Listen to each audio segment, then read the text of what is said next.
14절에 이렇게 말씀합니다. 이르되 이는 기름 부음 받은 자 둘이니 온 세상에 주 앞에 있는 자니라 하더라.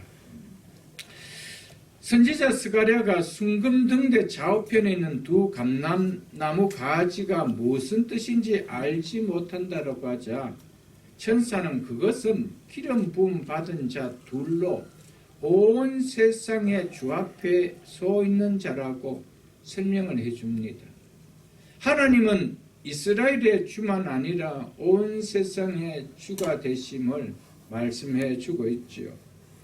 기름 부음 받은 자 둘은 서두에서 말했던 바벨론 포로에서 이스라엘 백성들을 이끌고 나온 스룹바벨과 대제사장 여호수아를 가리키는 말입니다. 여기서 여호수아는 여호수아서에 나오는 그 가나안 땅으로 인솔했던 그 여호수아를 말하는 것이 아닙니다. 제사장 여호수아를 말하고 있는 말입니다. 스룹바벨은 다윗의 왕의 후손입니다. 또 여호수아는 아론의 아들 나답과 아비후와 엘르아살이 있는데 이 세 아들 중 엘르아살의 후손입니다. 그래서 대제사장이 된 것이죠. 왕도 대제사장도 기름 부음을 받고 그 사명을 감당하는 자들입니다.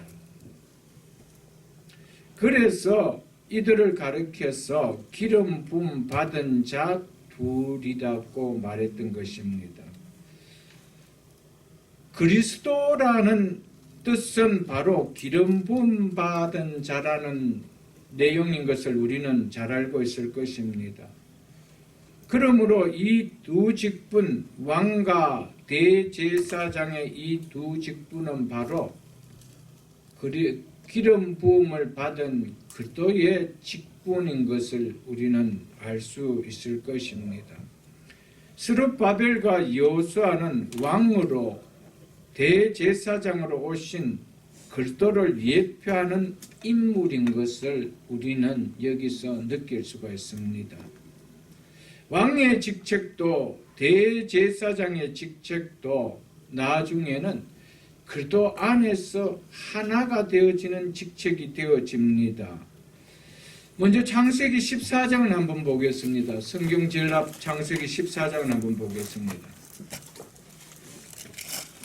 창세기 14장 17절로 18절 제가 읽어드리겠습니다.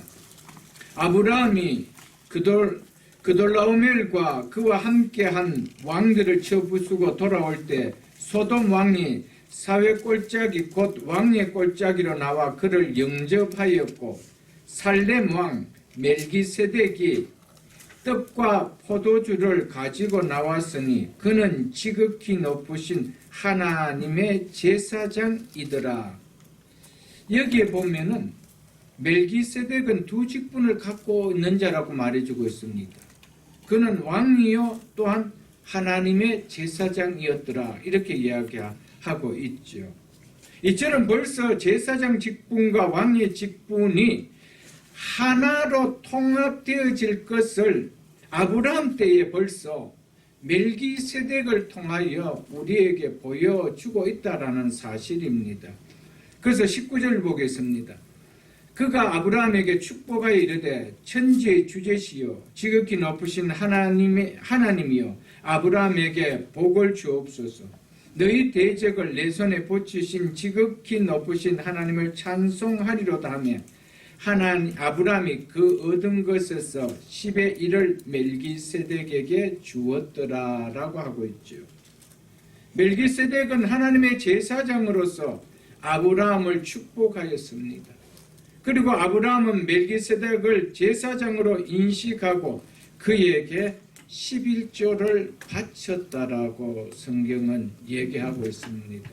11조 사건은 결코 율법이 있었던 가나안 땅에서 주어진 것이 아님을 벌써 성경은 우리에게 말해주고 있는 것을 보죠. 이 내용을 히브리서에서 신약에서 어떻게 해석하고 있는지 보십시오. 히브리서 5장입니다. 히브리서 5장 신약성경 357쪽입니다. 신약성경 357쪽입니다.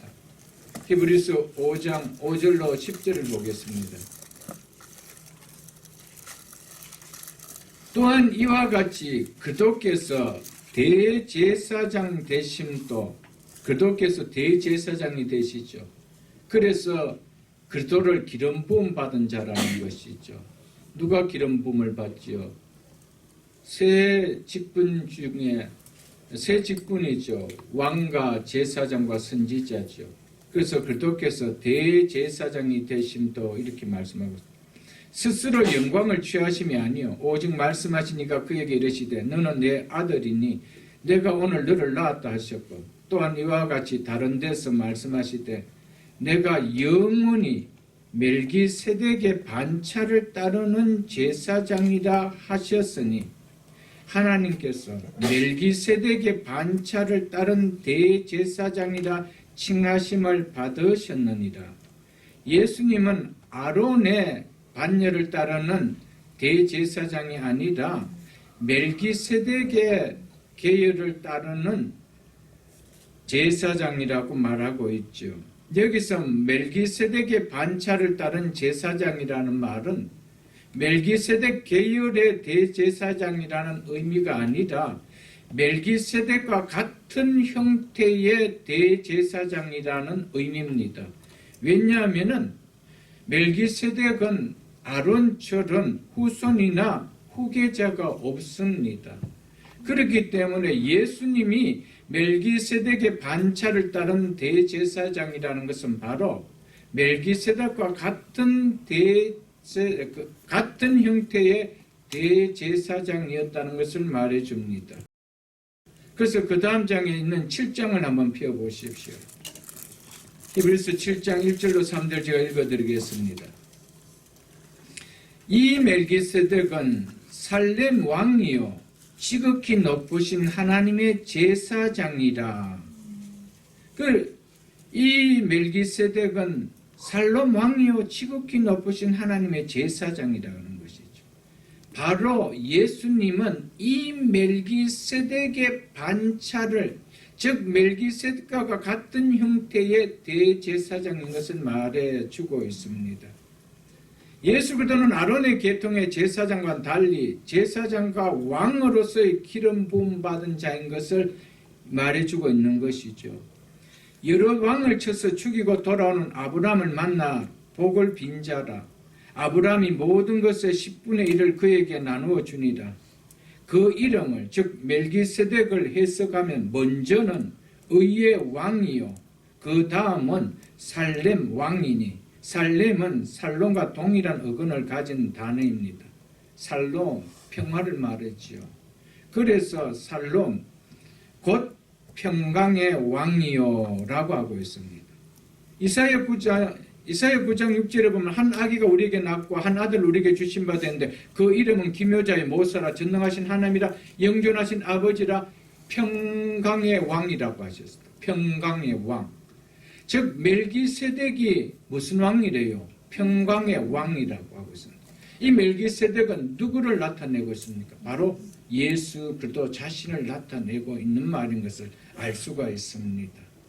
그렇기 때문에 예수님이 제사장이 되셨다는 것은 인간 제사장이 아니라는 것이죠. 하나님의 제사장입니다. 그분 스스로가 하나님이신데 제사장이 되셨다는 것입니다. 그래서 예수가 하나님의 아들 그리스도이심을 믿는 자마다 이렇게 있죠.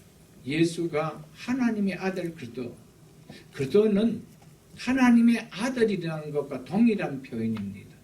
그분만이 우리를 구원하실 수 있는 진정한 대제사장인 것을 말해주고 있죠. 그래서 3절에 이렇게 말하고 있습니다.